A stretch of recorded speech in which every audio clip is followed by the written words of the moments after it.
अस्सलाम वालेकुम, welcome back to our channel Inspirant. तो बेसिकली आज की वीडियो में जो लेक्चर नंबर 8 को डिस्कस करेंगे, जो कि हमारे पास बेसिकली जो है वो एरर पे है।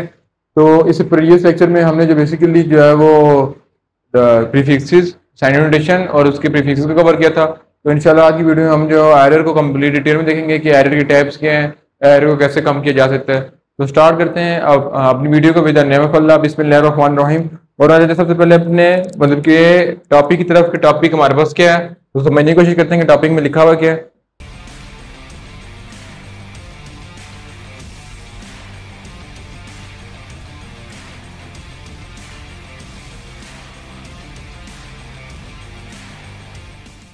तो सबसे पहले देखा जाए तो ऊपर हमारा मेंशन है कि एरर, बेसिकली एरर क्या होते हैं। पहले उसकी डेफिनेशन को डिटेल में देख लेते हैं कि एरर होता क्या है, उसको फिर उसको देखेंगे कि एरर की टाइप क्या क्या है, फिर एरर को प्रिक्योर कैसे कर सकते हैं, एरर को मिनिमाइज कैसे कर सकते हैं, एरर को रिड्यूस कैसे कर सकते हैं, इनको डिटेल में देखेंगे। तो स्टार्ट करते हैं। सबसे पहले लिखा हुआ है कि एरर की डेफिनेशन लिखी हुई है।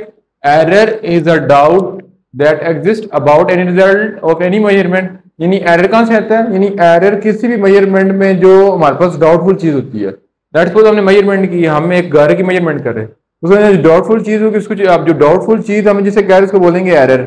लेट्स सपोज हमने कोई कैलकुलेशन की है, उसके अंदर हमें कोई चीज का डाउट हो रहा है या जो कोई चीज गलत है, उस चीज को हम क्या बोलेंगे, error.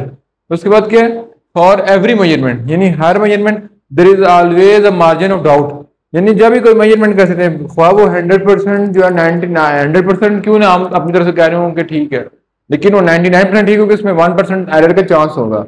There is always a margin, यानी जब भी कोई मेजरमेंट करेंगे उसमें हर सूरत में जो है वो एरर का मार्जिन होगा। कैसे होगा वो आगे डिटेल में देखेंगे। Of which is called error in measurement, यानी जब भी हम मेजरमेंट करेंगे तो उसके अंदर जो डाउटफुल चीज है उसको बोलेंगे एरर। तो हर मेजरमेंट के अंदर कोई ना कोई चीज डाउटफुल होती है, बेशक आप इधर से कह रहे होंगे 100% ये ठीक है। तो अब एरर की दो टाइप है। एरर की पहली टाइप को बोलते हैं सिस्टमैटिक एरर और दूसरी क्या है, रैंडम एरर। अब सिस्टमैटिक एरर में हमारे पास क्या आ जाता है, सिस्टमैटिक एरर में आ जाता है zero error, inaccurate, calibrate instrument. यानी अब मतलब कि जो है सिस्टमैटिक एरर में हमारे पास लिखा हुआ जीरो एरर। जीरो एरर क्यों आता है, मतलब कि जब वर्नियर कैलिपर में जब मेजरमेंट कर लेते हैं तो उसको स्क्रू प्रॉपर सेट नहीं हो, उसको जीरो एरर बोलते हैं। इन एक्यूरेटली कैलिब्रेट द इंस्ट्रूमेंट, यानी जिस इंस्ट्रूमेंट से मेजर करें वो इन एक्यूरेट को कैलिब्रेट किया हो, यानी उसकी कैलिब्रेशन इन एक्यूरेट की हो। उसके बाद क्या है, रैंडम एरर, पैरेलैक्स एरर आ गया। ठीक है, केयरलेस इन मेकिंग, रीडिंग और रिकॉर्ड, यानी जब मेजरमेंट कर रहे हो तो जो बंदा कर रहा हो उसको इतनी अवेयरनेस ना हो उस चीज के बारे में। रॉन्ग टेक्निक, डिफरेंट, मतलब कि जो लोग टेक्निक इस्तेमाल करते हैं डिफरेंट टेक्निक इस्तेमाल करना। तो बेसिकली जो ये कुछ उसकी वजह है कि सिस्टमैटिक एरर किस लिए होता है, एक जीरो एरर की वजह से, दूसरा इनएक्यूरेट कैलिब्रेटेड इंस्ट्रूमेंट की वजह से, वो parallax error, careless in making, reading और रॉन्ग टेक्निक। उसको हम मूव करते हैं। पहले अपने फर्स्ट टाइप है जो कि बेसिकली क्या है,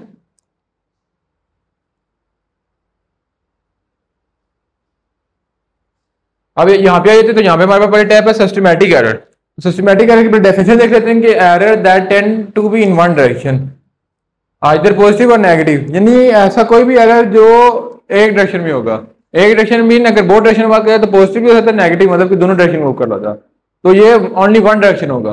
one direction mean either positive होगा आइदर नेगेटिव होगा, आइदर पॉजिटिव पे कोई एरर होगा आइदर नेगेटिव साइड पे कोई एरर होगा।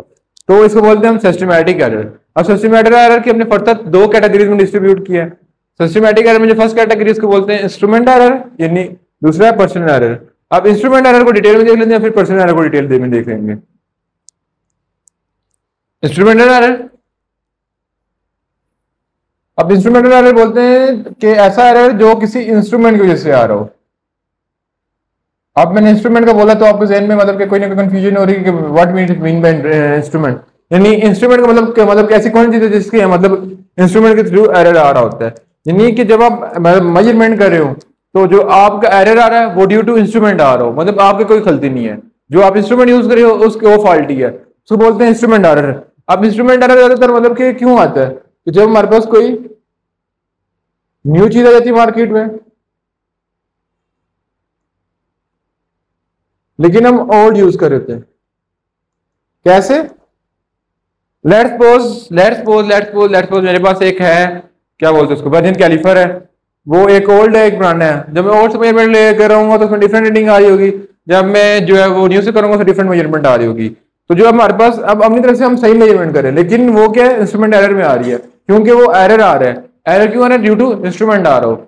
उसके बाद अगर डिफरेंट देखा जाए तो लेट्स सपोज हमारे पास एक बीकर है, बीकर के ऊपर डिफरेंट वो स्केल लगे होते हैं मेजरमेंट के। एक मैं पुरानी बीकर ले लूँ जिसके अंदर थोड़ा बहुत मीठा होगा, अब मतलब निशान लगे होंगे, लेकिन जब उसको मेजरमेंट करेंगे तो प्रॉपर नहीं होगी, लेकिन जब न्यू से करेंगे तो वो प्रॉपर होगी। उसको बोलते हैं एरर आ रहा due to instrument. Let's suppose जैसे डायग्राम में नीचे देख लेते हैं थोड़ा डिटेल में, ताकि आपको समझ आ जाए कि इंस्ट्रूमेंट एरर कैसे होता है।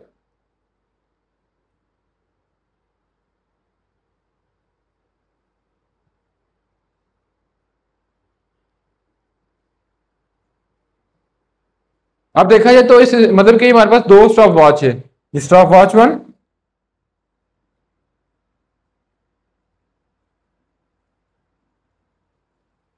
Stop watch two. अब स्टॉप वॉच वन की जब देखा जाए तो अब इसमें ना डिफरेंट मेजरमेंट लगी हुई, मतलब कि यूं लाइन लगी हुई है, ये लगी है, ये लगी है, ये लगी है, ये लगी है, ये लगी है, और ये थोड़ी बड़ी लाइन है, ठीक है।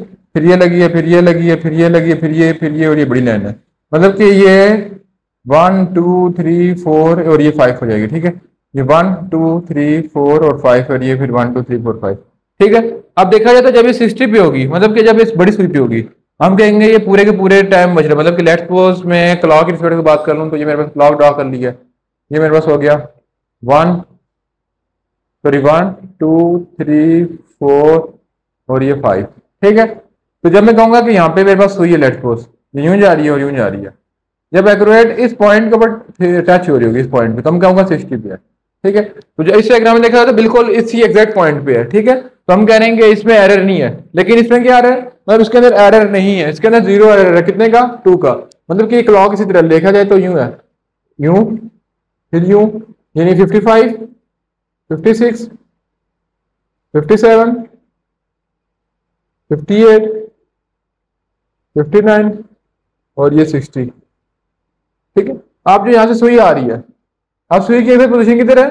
वो इधर है, ठीक है। देखा जाए तो ये सुई की मतलब एग्जैक्ट पोजीशन यहाँ में नहीं जाती, लेकिन ये इधर है, ठीक है। अब इसमें एरर आ रहा है, इसमें एरर कितने परसेंट का आ रहा है? 0.2 का, यानी 58 पे है तो 60 में से माइनस कर देंगे, 58 तो कितने का एरर आ रहा है? 0.2 सेकंड का हमारे पास एरर आ रहा है।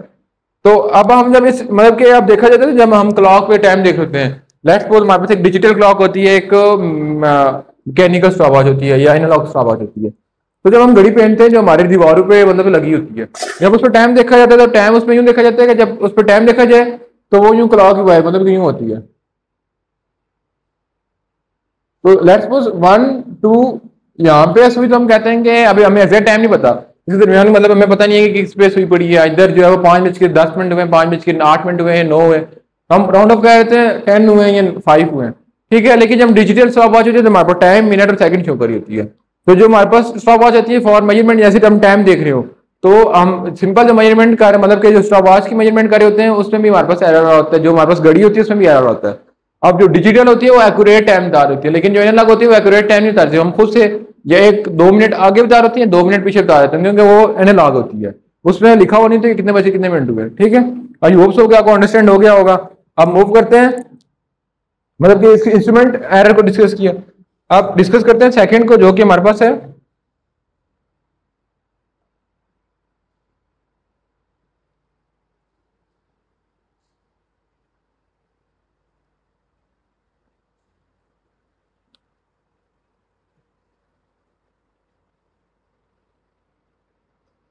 आप पर्सनल एरर को थोड़ी डिटेल में डिस्कस कर लेते हैं कि पर्सनल एरर क्या होता है। तो अब पर्सनल एरर क्या होता है? Personal error is the error that is caused due to any person, यानी ऐसा एरर जो किसी पर्सन की मिस्टेक की वजह से आ रहा हो। लेट्स सपोज जैसे मेरे पास देखा जाए तो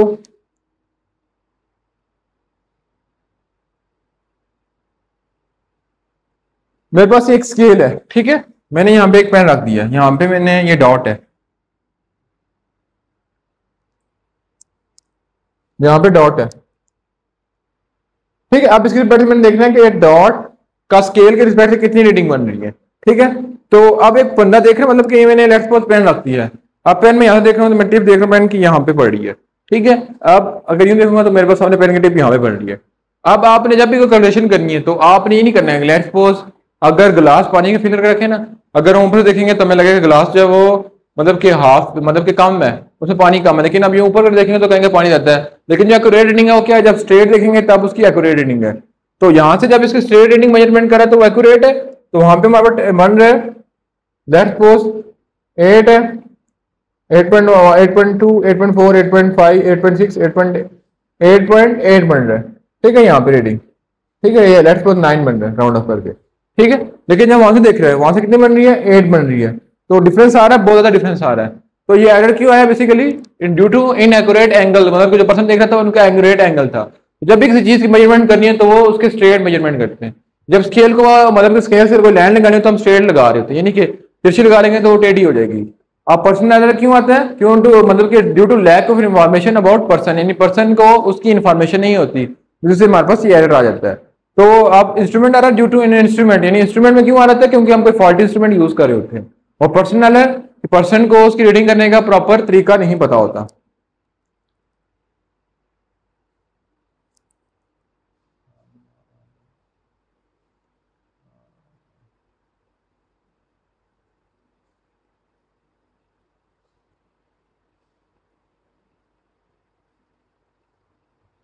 अब ये तो हमने बेसिकली डिस्कस कर लिया कि हमारे पास पर्सनल एरर क्या होता है, इंस्ट्रूमेंटल एरर क्या होता है। अब इनको मिनिमाइज कैसे कर सकते हैं, काम कैसे कर सकते हैं, तो मिनिमाइजेशन की बात कर लेते हैं।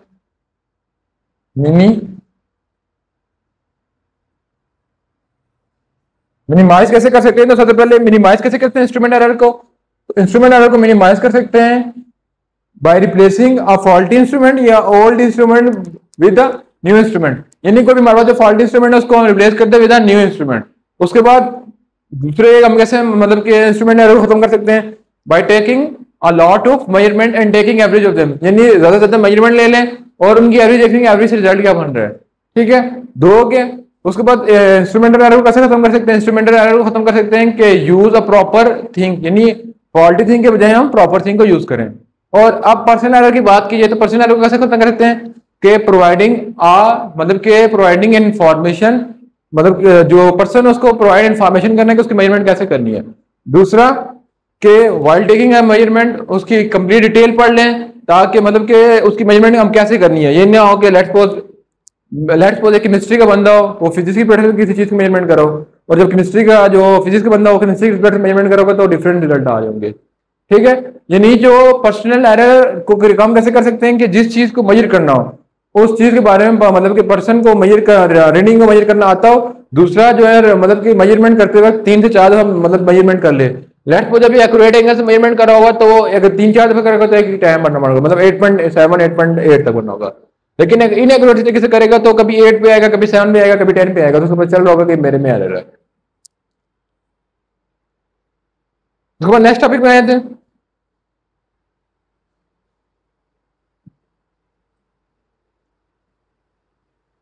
नेक्स्ट टॉपिक हमारे पास रैंडम एरर। अब रैंडम एरर के पहले डेफिनेशन को देख लेते हैं।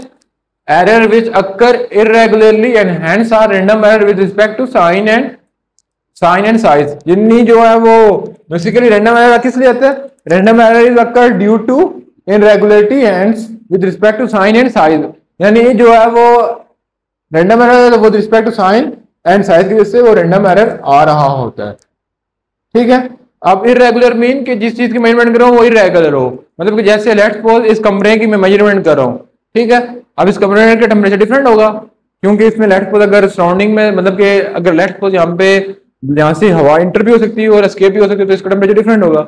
लेकिन रूम दूसरा होगा, अगर उसमें सराउंडिंग और मतलब कि इंटरेस्ट कम होगी तो टेम्परेचर डिफरेंट होगा, तो इसको हम बोलते हैं कि ये रैंडम एरर है। तो रैंडम एरर को पूरा डिटेल में डिस्कस कर लेते हैं, फिर डिफरेंस कर लेंगे एक रैंडम और सिस्टमैटिक एरर में डिफरेंस क्या था।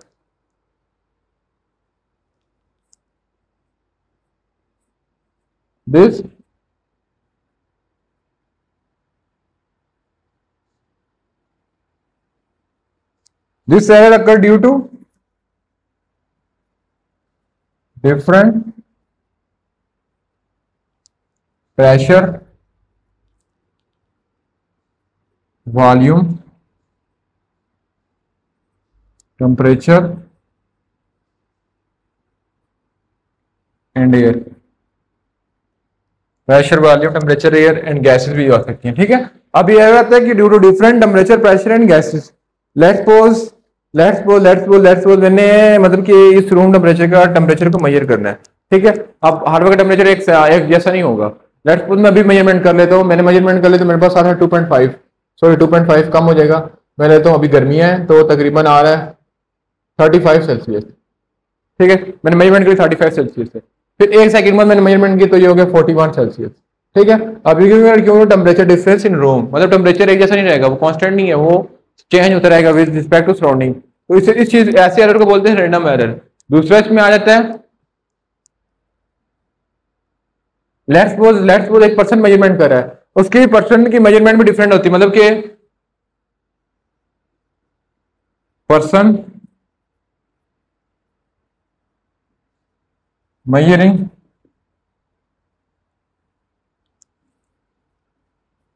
instrument but it get different result in each case। मतलब इससे क्या है कि एक बंदा लेट्स सपोज ये है ना, एक बंदा इसकी मेजरमेंट कर रहा है, मतलब कि इसकी लेंथ को मेजरमेंट कर रहा है स्क्रीन की, तो वो डिफरेंट मेजरमेंट, मतलब कि जब पहली बार मेजरमेंट की तो लेट्स सपोज आ रही 10 सेंटीमीटर, फिर मेजरमेंट की तो 9.9 सेंटीमीटर आ गई, फिर मेजरमेंट की तो फिर 11 सेंटीमीटर हो गई है, ठीक है। तो ऐसे मतलब कि जो पर्सन बार बार मेजर कर रहा है चीज के बारे में, लेकिन वो टेम्परेचर डिफरेंट आ रही हो, तो उस मतलब कि ये भी एरर किसमें आता है, रैंडम एरर में आ जाता है। आप रैंडम एरर को मिनिमाइज कैसे कर सकते हैं, रैंडम एरर को मिनिमाइज कर सकते हैं कि मतलब कि मेजरमेंट एक ऐसी जगह पे की चीज कीजिए जहां पे मतलब कि प्रेशर गैस वाली में वो इफेक्ट ना करे हो। दूसरी मिनिमाइज कैसे कर सकते हैं कि ज्यादा से ज्यादा मेजरमेंट, मतलब कि repeat measurement again and again, यानी ज्यादातर मेजरमेंट करें and take average of them. तो जो एवरेज मतलब कि लेट्स सपोज मैं एक बिल्डिंग की मेजरमेंट कर रहा हूँ, मैंने मेजरमेंट किया, कुछ और आ रहा है, किसी और मतलब कि शख्स ने मेजरमेंट किया तो डिफरेंट आ रही है, और एक और नहीं किया तो डिफरेंट आ रही है। तो अब इसमें से हमारे पास सही कौन सा आएगा, तो हम एवरेज निकाल लेंगे, यानी जिसकी एवरेज ज्यादा आ जाएगी। लेट्स सपोज मैंने मेजर किया और किसी साथी बंदे ने मेजर किया, दोनों का रिजल्ट सेम आ रहा है, मतलब कि एज कम्पेयर टू 1 से लेकर 7 तक, मतलब कि हर किसी की डिफरेंट कंफ्लिक्ट आ रही थी, लेकिन मेरी और 7 का रिजल्ट सेम आ रहा है, तो एवरेज में क्या करेंगे, हमारा और उसका ज्यादा आ रहा है, मतलब कि चांसेस परसेंटेज, तो जो एवरेज आ रहा होगा रिजल्ट उसको हम प्रीफर करेंगे। तो बेसिकली आज की वीडियो में हमने जो है वो सिस्टमैटिक एरर और रैंडम एरर को डिटेल में डिस्कस किया। तो इंशाल्लाह नेक्स्ट वीडियो में हम जो अनसर्टेनिटी को डील करेंगे। तो इंशाल्लाह मिलेंगे नेक्स्ट वीडियो में, तब तक अल्लाह हाफिज।